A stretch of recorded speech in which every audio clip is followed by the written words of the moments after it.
Hello, everybody! So today, the long-awaited second part of the 37th episode of Skibidi Toilet from Dom Studio was released.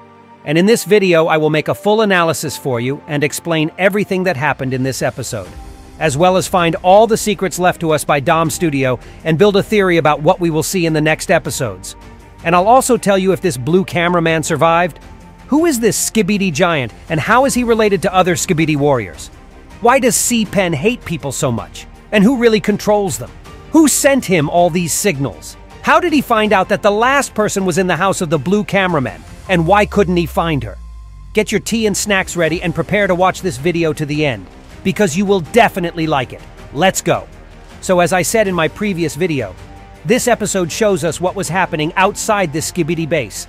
And immediately after the arrival, Titan Speakerman decides to demonstrate his new and cool improvements to Titan Drillman, and so that he can see them better, flies right into him. In fact, Bro was unaware that Titan Drillman was no longer fighting against the Alliance and decided to give him a little beating, finally pulling out white pieces from his speakers, which then began to fly around Drillman. It's not clear exactly what they were doing with that, but I assume that these things should affect the target with sound, just like other speakers of the Titan, but they will do it regardless of where the Titan himself is located. But fortunately, the Speaker Man did not have time to do what he initially wanted, and after having reconciled, they stand in a heroic stance, after which they fly off to battle, in which TV Man, by the way, is already directly involved. Skibidi Scientist shoots at him with his lasers, and just look at the incredible power that they have, that even Titan TV Man himself barely resisted their pressure. I also have a question. During the fight, Titan fires his cannon, generating something like a black hole right into the Skibidi toilets that dropped a bomb on him. And first of all, why didn't this cannon suck in Titan Cameraman who landed next to it? And why doesn't he use this weapon against Skibidi Scientist to immobilize him, as he already did in the 25th episode with Titan Drillman? But let's move on to Titan Cameraman, who is met by his old friends, because of whom he almost lost his life.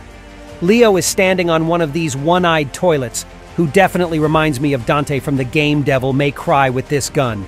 But unfortunately in this episode, we didn't see how this kid fights with an opponent so gigantic for him. But I'm sure that in the next episode we should be shown this. I hope something like this doesn't happen to him. And while Titan Cameraman is having fun with his friends, some orc from the movie called The Lord of the Ring gets teleported to the battlefield, who underwent the procedure of turning him into a Skibidi toilet. This monster has quite a lot of armor all over his body, as well as a pair of circular saws on each shoulder, which should help him if one of the Titans of the Alliance wants to cuddle with him. In addition to that, his eyes do not look like real ones. Most likely they are some kind of robo-eyes. But despite this, I can say for sure that this giant Skibidi is not a robot, based on the fact that he is assembled from some pieces of flesh, like the tyrant of the first Resident Evil game. This big boy easily throws off the Red Titan, the Speakerman climbs onto the Titan Drillman, and the two of them start running at the Skibidi orc, and it looks pretty hilarious. And in this frame, you can see the real size of the Skibidi and understand that he is not only bigger than Titan Speakerman, he is even bigger than Titan Drillman, who up to this point was probably the largest creature we have seen, and it's just incredible. And do you know what the most interesting thing is?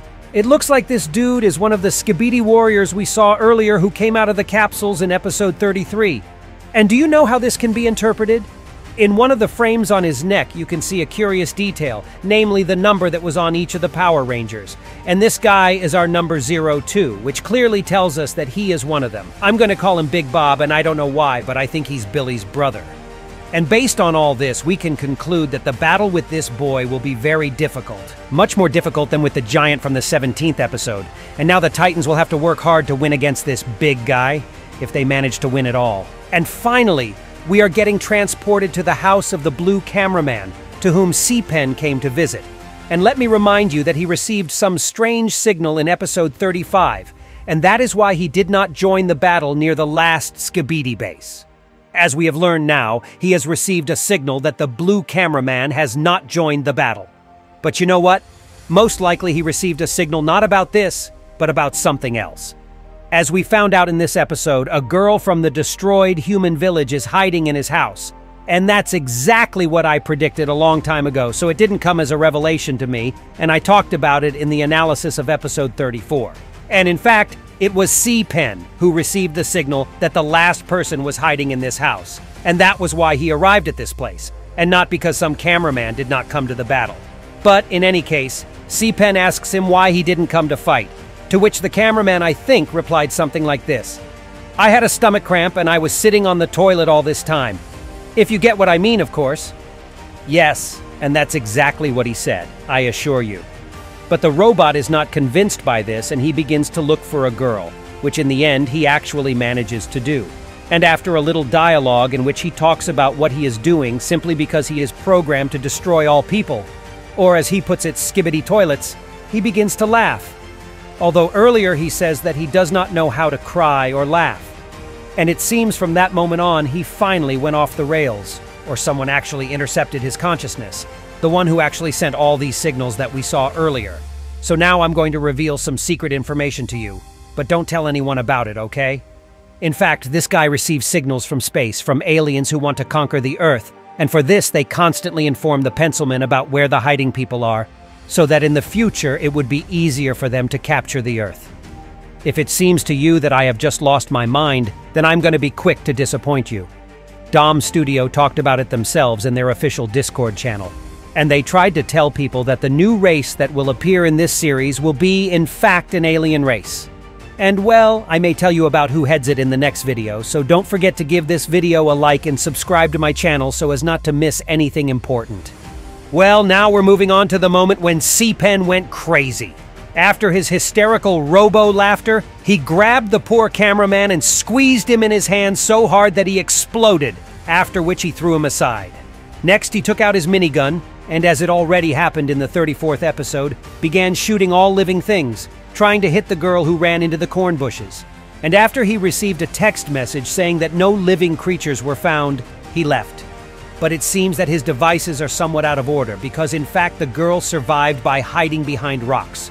But what I'm more inclined to believe is that there is simply a special equipment installed in this area that allows you to hide the signals of living beings or something like that. And this blue cameraman made it, because otherwise, I think his secret would have been revealed a long time ago. Now, what about this poor blue cameraman? As you probably already thought, this poor guy died after such a hard throw from the C-Pen, but most likely this is not the case, at least for now. I think he survived and we'll find out about it in the next episode, but let's not be way too optimistic about it. It is unlikely that he will be able to survive such damage and his demise as I think, so it will only be a matter of time, no matter how sad it may sound. However, I think that his demise will start a serious chain of events, and I have some crazy theory about what will happen because of this, and now I will tell you about it. So, it seems to me that because this girl was able to survive, she will eventually be able to meet her father, who, let me remind you, is actually the commander of the Skibidi toilets, and his code name is Male 07. And most likely he will find her, or it will be Male 05 who has gone on some kind of mission, and he will lead her to her father. And after that, she will tell him that, in fact, not the whole alliance is bad. At least some of the cameramen are pretty decent persons for sure, and that the obvious villains here are the Pencilmen. And perhaps in the future, the Pencilmen will unite with the aliens in order to conquer the whole Earth. And then the Alliance and the Skibidi toilets will have to forget past grievances and unite in order to confront a new threat. I also talked about this in one of my older analyses, and it seems that this theory is becoming more and more like the truth with each episode. Well, and what do you think about it? So now let's move on to what I think will happen in the next episodes. First of all, we never saw the outcome of the battle near the Skibidi base, because the first part of this episode ended with each of the Titans choosing an opponent and starting a fight with him. But no result was shown to us. And this is what we will most likely have to see in the next episode. Also, do not forget that inside of the base, William and Billy also go against the Alliance agents who came to free their friend Drill Woman, and all this should eventually come to an end. But what exactly will happen there is still unknown. Will the Skibidi toilets be able to buy enough time for the G-Man Apocalypse project to be finally ready? And in fact, I think that the answer is yes, and in the end we will see it in action in the near future. But given all that I said above, most likely all the power of this project may eventually be directed not at the Alliance and its Titans, but just at a new impending threat. which is possible that we will see soon. And that was all for today. Well, be sure that you are subscribed to my channel, and it was me, Chad. See ya.